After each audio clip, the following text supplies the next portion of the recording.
नमस्कार साथियों, स्वागत है आपका अंतर यात्रा में। आज हम चर्चा करेंगे चौथे दिन की देवी माता कूष्मांडा की, जिन्हें ब्रह्मांड की रचनाकार माना जाता है। माता कूष्मांडा का नाम संस्कृत शब्दों कूश और आमंड से मिलकर बना है, जिसका अर्थ होता है आमंडित करने वाली या जिसने सृष्टि का निर्माण किया। ये विशेष दिन हमें सिखाता है कि हर बड़ी रचना की शुरुआत एक सरल सोच, एक नवीन ऊर्जा और एक स्थिर विश्वास से होती है। जीवन में भी कई बार हम एक नई शुरुआत करने की आवश्यकता महसूस करते हैं, परंतु डर और संशय हमें रोकते हैं। आइए समझते हैं कि माता कूष्मांडा का संदेश कैसे हमारी सोच और कर्म के बीच गहरा संबंध बनाता है। माता कूष्मांडा को ब्रह्मांड की ऊर्जा का स्रोत माना जाता है। वे स्वयं सूर्य की तरह उज्जवल हैं और उनकी उपस्थिति से अंधकार हर तरफ से दूर हो जाता है।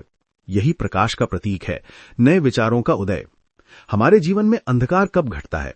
जब हम पुराने विचारों, पुराने भय और पिछली गलतियों को त्याग कर नए विचारों को अपनाते हैं। माता कूष्मांडा हमें ये सिखाती हैं कि हर कठिनाई के बाद एक नई रोशनी उत्पन्न होती है। याद कीजिए वो पल जब आपकी जिंदगी का सबसे अंधकारमय समय भी आपके लिए नए अवसरों का द्वार बन गया था। यही नए आरंभ की शक्ति है।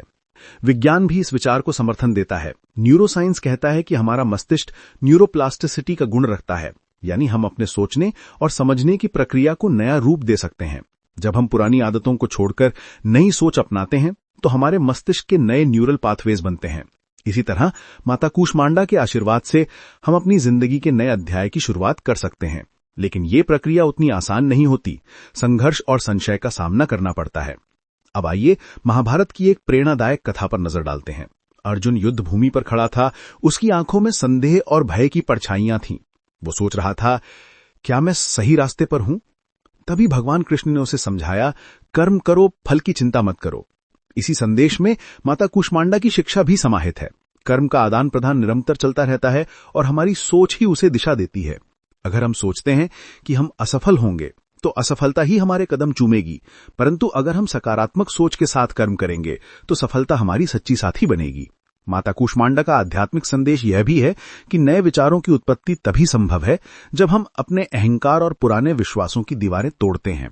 बहुत बार हम सोचते हैं, मैं ये नहीं कर सकता, मेरे पास इतना ज्ञान नहीं है, लोग क्या कहेंगे। लेकिन ये विचार केवल हमारी सोच की सीमाएं हैं। इन्हें मात देने का तरीका है एक नया दृष्टिकोण अपनाना।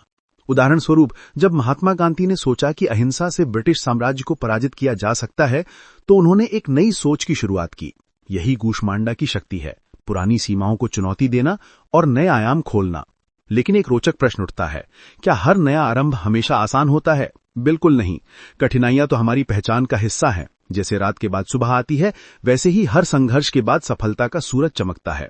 माता कूष्मांडा की पूजा इस बात की याद दिलाती है कि हर दिन, हर पल एक नया आरंभ करने का अवसर है। नए विचारों को अपनाइए, नए कर्मों को अंजाम दीजिए और पुरानी गलतियों को पीछे छोड़िए। अब मैं आपसे एक मजेदार सवाल पूछता हूं, क्या आपने कभी सोचा है कि अगर आपकी जिंदगी की कहानी को एक फिल्म बना दी जाए तो उसका शीर्षक क्या होगा? The rise of a new thought या ब्रेकिंग चेन्स ऑफ फियर? यह सवाल आपके मन की सोच की सीमाओं को चुनौती देता है। इसी सोच से ही आप अपनी जिंदगी की कहानी को नया मोड़ दे सकते हैं। माता कूष्मांडा की ऊर्जा हमें यही सिखाती है कि हर दिन एक नया आरंभ है। माता कूष्मांडा की आराधना करने का एक गूढ़ महत्व यह भी है कि हम अपने अंदर की सृजनात्मक शक्ति को पहचानें। जब हम अपने सपनों और इच्छाओं के पीछे छिपी संभावनाओं को महसूस करते हैं तो हम वास्तविक रूप से सशक्त बनते हैं।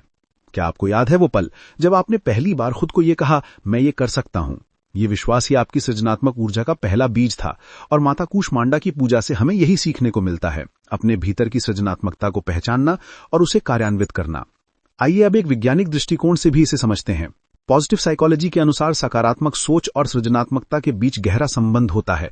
जब हम अपने विचारों में सृजनात्मकता का समावेश करते हैं तो हमारा मस्तिष्क डोपामीन नामक हार्मोन रिलीज करता है, जो हमारे सोचने की क्षमता को बढ़ाता है।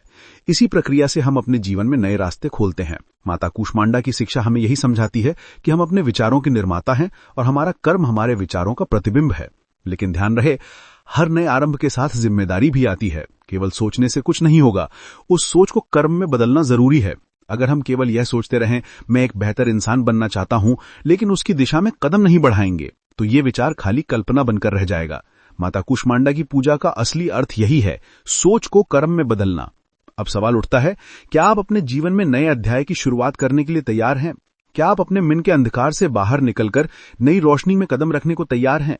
याद रखिए, माता कूष्मांडा का आशीर्वाद उन लोगों के लिए है जो अपने अंदर की शक्ति को पहचानते हैं और हर दिन को नए उत्साह के साथ जीते हैं। तो आज ही सोचिए, मैं कौन हूं, मेरी सोच क्या कहती है, मेरे कर्म मेरे विचारों से कैसे जुड़ते हैं। यही अंतर यात्रा की सच्चाई है, आत्मा की यात्रा जो आपके भीतर की गहराइयों को उजागर करती है। अगली बार हम और भी गहराई में उतरेंगे, जानेंगे कि कैसे हम अपने अवचेतन मन की शक्तियों का उपयोग करके जीवन को सरल और सार्थक बना सकते हैं। जुड़िए अंतर यात्रा से, क्योंकि असली ज्ञान वहीं से शुरू होता है जहां डर और संशय की दीवारें खत्म होती हैं।